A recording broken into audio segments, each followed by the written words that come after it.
Empowered people make informed decisions that lead to living a life without regret. This is Sarah Kaki and Shauna Woods from Atlanta Divorce Law Group, and this is the Happily Ever After Divorce Podcast. Welcome to the Happily Ever After Divorce Podcast. This is attorney Sarah Kaki with Atlanta Divorce Law Group, and I'm joined by our very own managing partner, Shauna Woods. Shauna, today's topic is a common issue, especially for clients of ours in our divorce firm who are going through divorce or going through a conflict in their marriage with a spouse that is a narcissist. Yes. And what typically happens is, at some point, when the minor children of such a couple, who the parent is trying to do everything to make the household function while the other parent is a high conflict personality, for example, like a narcissist, and they have minor children together. At some point when these minor children become teenagers, the patterns, the dynamics of the household start falling apart a little bit. They start shifting as the minor children become teenagers and become more aware of the behavior and the patterns of the narcissist / high conflict personality other parent. Do you want to open that up a little bit? Well, one of the things that I think is a key point about narcissism is they're typically extremely manipulative. Yes. And teenagers, as they come into adolescence, are really, by nature, even if they don't have a narcissist parent, they're pulling away from their parent. They're calling them out for behaviors that they may see as, problematic or wrong or just different. So when you have a teenager who has been raised by a parent who's a narcissist, and that narcissist is manipulative, as most of them are, the teenager is really beginning to really see this, and the outrage pours out of them, as the outrage in teenagers pour out about everything. But they're able to identify and look at this, and that narcissist no longer has that control and power over them. Right. So that they get all the love and adoration and being able to control the family. The teenagers really do pull away from the narcissist and no longer want their lives to be completely about that parent. My children are not teenagers yet. Getting close, but not yet. But from my own experience as a teenager and just observing teenagers and representing so many parents throughout the years that have teenagers, the biggest difference I would say between younger children and teenagers, from my viewpoint, is the younger kids are still at an age where they're able and willing to give a narcissist parent love, security, and self-esteem. A 3-year-old, a 4-year-old, a 5-year-old can be charmed by the narcissist, can give the narcissist, oh my God, daddy, you're the most special thing in the world. Or, oh my God, mommy, like, what would I do without you? They can still feed that kind of love to a narcissist parent. The way a 5-year-old or 6-year-old holds your hand or cuddles up next to you and believes everything you tell them about the world, it's magical. That's why that age feels magical. That's why taking them to Disney at that age is so wonderful. And you can do very small, superficial things to gain the love of a child at that age. That's why horrible people are able to manipulate children at that age, right? Right. Teenagers, I think, is one of the biggest shifts that happens in parenting is their love is not that easily bought, right? Not their true love. Maybe they are able to manipulate you and let you think that you bought their love, but their true love is not that easily bought. And actually, teenagers are in a transition in life where they're figuring themselves out so much. There's a little small narcissist inside of them actually at that time, because the world revolves around them, right? So the shift that's hard for parents with teenagers is that is the point in life you are there not to get love from your child, not to get your own self-security or get your own self-esteem, but it's the point in life where you're supposed to give that to the child. That's what a teenager needs. Even maybe that's not what they're saying they want, but that is truly what a teenager needs from a parent, is receiving empathy, receiving compassion, receiving love, receiving their own self-esteem and security. But a narcissist by the book, or a high conflict personality, or somebody with a personality disorder, usually does not have the capacity to give empathy, to give compassion, to put themselves in the shoes of their teenager, to give love and self-esteem. They're there to take. And a teenager is the worst person that you could come in and try to get your self-security from and get your self-esteem from. Their job is to challenge everything around them, question everything around them, and call you out on your BS if you try to deliver it to them. Absolutely. And there's a couple of things that I need to hit on. One, you mentioned that teenagers have a little narcissism, and we all do. Right. We all were born with somewhat of narcissistic traits. That's the way we got attention when we were hungry. It was all about you. Most of us grow out of that. Now, coming into adolescence, that's a strong identity to be able to find yourself. So it is really all about them and their worlds. Right. They're easily identifying these feelings about making it all about me and seeing it in a parent. Right. So they're able to call it out a little bit more. And then the other side of that is what another thing a narcissist does to get their supply from their children is, what does the outside world look like? You know, what are they looking at me and seeing my family? And if I've got these cute little, 8, 9, 10-year-olds who exact just like me and I dress them all cute, that's a reflection of me. It's status. It's status. If I have a 15-year-old who may be acting out, who may have popped off to a teacher. Will not let me show them off. Would not let me show them off. Now dresses in a way that I don't like. The narcissist doesn't like that and they react in a different way, which is awful for parenting, because the last thing that you want to do as your child is developing into their own personhood is try to shame whatever they are becoming. Right. And so it does create significant problems. Now, sometimes teenagers will be able to just pull away. Right. And distance themselves from that. And sometimes that is that constant battle, that constant butting of heads that they get into. And so we do see it a lot coming through our office in either the divorce cases or in modification cases of custody when children become teenagers. Right. Because the person that obviously it's heartbreaking for the children when they're not getting their needs met by a parent. And not even that, we all have needs that we don't always get met by our parents, right? But the sadder part is when I think that transition of this parent was a hero of mine and this parent was, I played with this parent. This parent brought me all the nice stuff, brought me all the toys, did all the fun things with me. And then one day the teenager wakes up and is like, man, this person's not who I thought they were. I think something innocent almost dies inside of them when they realize that. Absolutely. It's heartbreaking. We all have that moment growing up where you realize, okay, mom and dad were not superheroes. Okay, not everything they told me were truths. Okay, I wasn't as special as they thought I was going to be, right? That's part of growing up. Yes. But I do think that knowing, though, that your parents did their best and their intentions and their priorities and everything they had, they did want to put it into you, is where you find your compassion and your forgiveness. But it is hard to find that with a narcissist parent. And I think the best you can do is, we have an episode called Compassion for the Narcissist, is understand who brought my narcissist parent up, or who brought up my high conflict personality. What happened to them in their childhood that they haven't been able to go past it? And me as a 15 or 14-year-old can so easily see this parent's immature behavior as a child that they're not able to see and be self-aware of, or even have empathy for other people.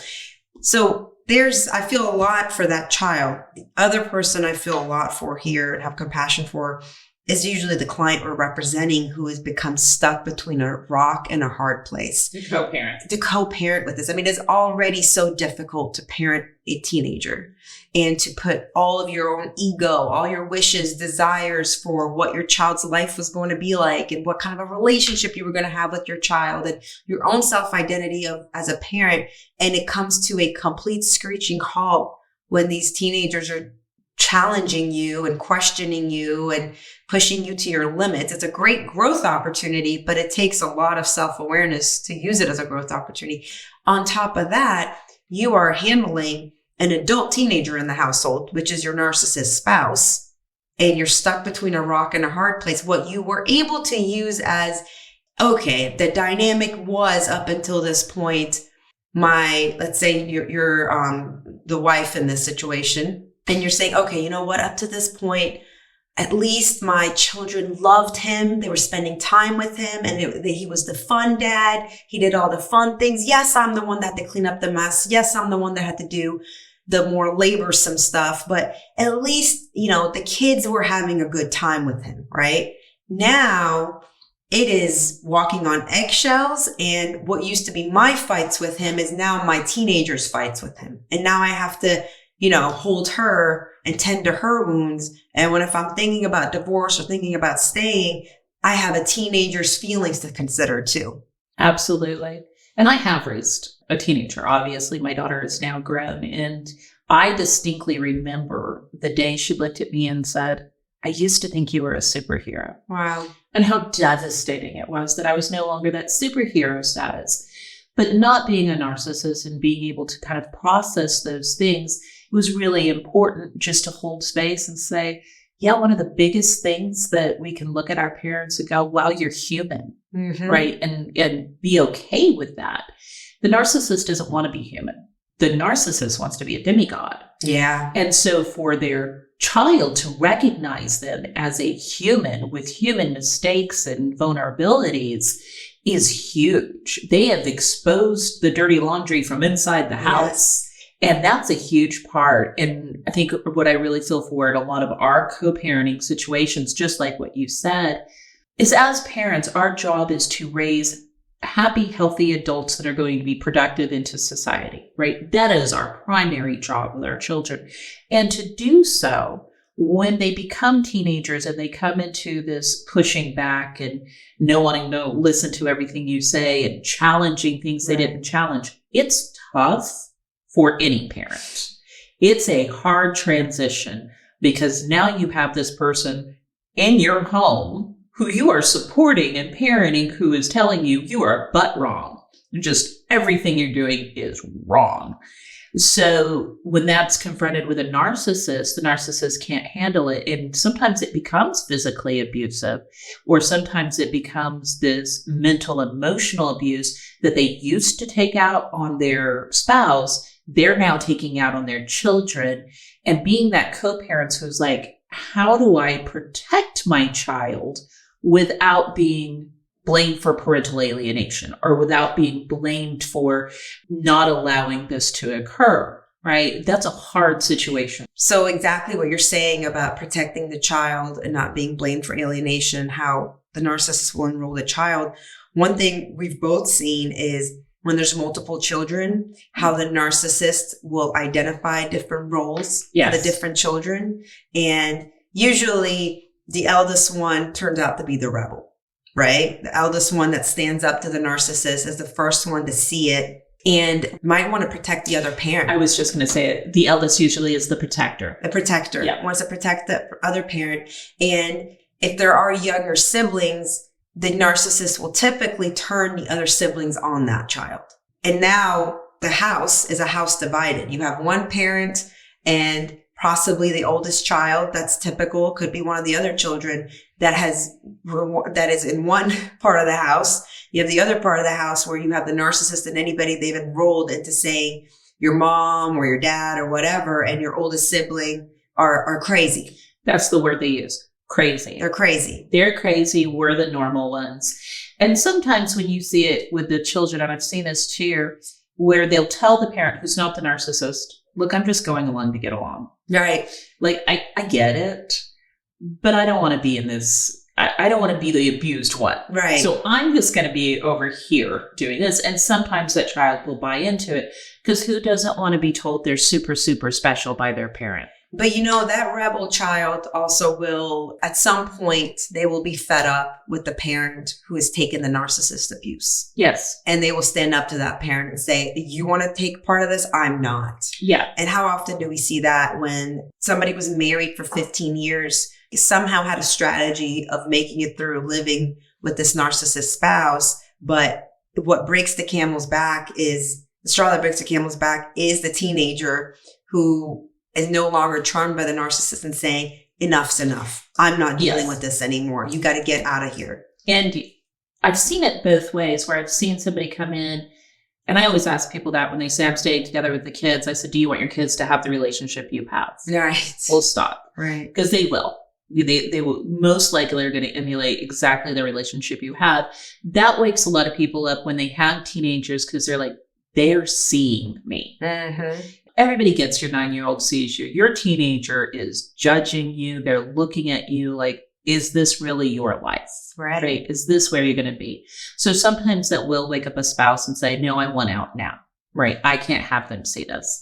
Or another thing that may happen is they have to get the kids away. They're like, I cannot let him or her treat my children this way anymore, so that we all must leave. So kids can be a catalyst to getting into a better space for people who are living in these abusive relationships. Or it may be that you've already exited and now you're having to deal with teenagers co-parenting with a narcissist, which can be very difficult.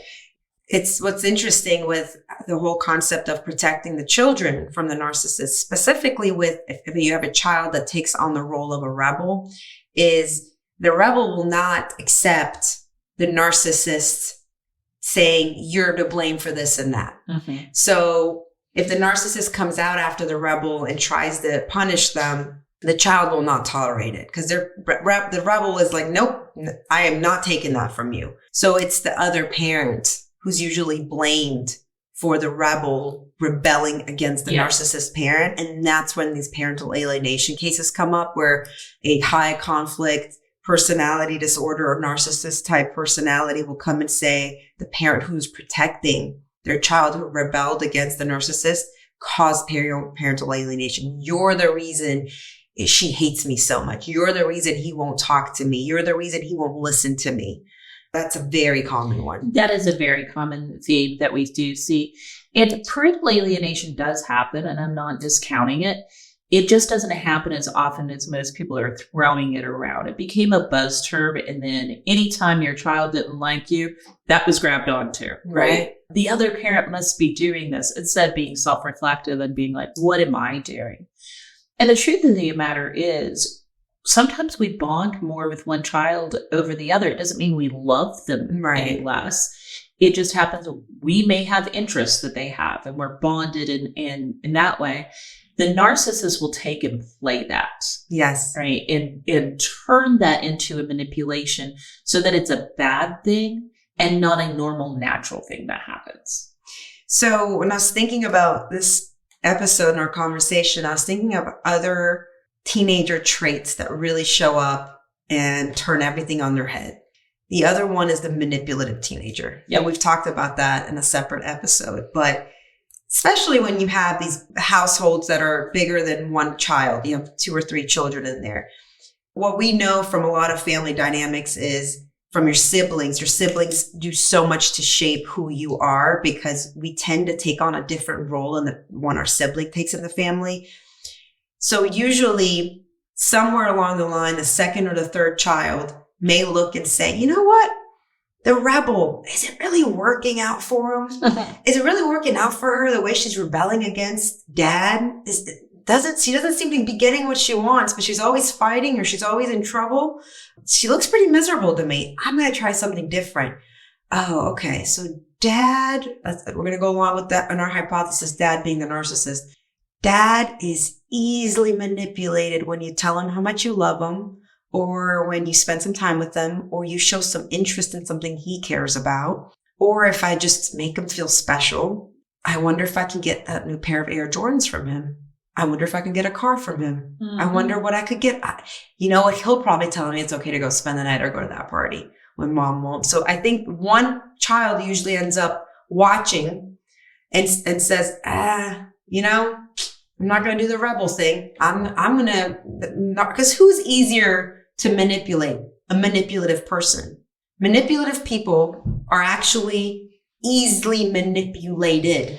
Absolutely. So a manipulative teenager will get on top of that, read the family dynamic, and be like, yep, I'm going to milk this one. And I think that's something to be very aware of as the parent without the narcissist disorder, because that middle child, we're just picking on the middle child here, but that one child who's seeing this and saying, manipulation, that's how I get things done. Yeah. They're learning the behavior from the wrong person. They're learning the behavior from the wrong person, and it's working for them. Yes. Right? And let's face it, people with a lot of narcissistic tendencies tend to do very well educationally, right? Tend to do career-wise, corporate-wise. They can be very financially successful. All of these things, and we can identify them. So this child is looking at it and going, this is how I get ahead. This is how I get what I want, right? So I think I always preach therapy, but you need therapy in different types for both of these children, right? For the one who's turning into the narcissist themselves, right? Yes. Because they're learning, I'm smarter than my dad. We're using dad in this scenario. I'm smarter than him. Watch me manipulate him. Mm-hmm. I'm better at this game than he is. Let me see if I can do this in the world. And this is where that whole concept that's so common personality trait of narcissist shows up, which is they think they're above everything. Exactly. They think the rules don't apply to them. They think and they can get away with anything. Which, again, let's face it, that's a tendency in most teenagers. They are testing your boundaries. Right. When you feed into that, when you say, yeah, that's the trait I like, and feed it up, that's the one they're going to grow. They're still growing. They're still children. We're talking to them like they're adults because they look like adults a lot of the time. They talk to us like they're adults, but their minds are still very much in that phase of figuring their world out. Right. And I think it is such a disservice to say, oh, well, that one child relates to the narcissist. So I'm just gonna let him have her. Right. I'm just gonna let that be.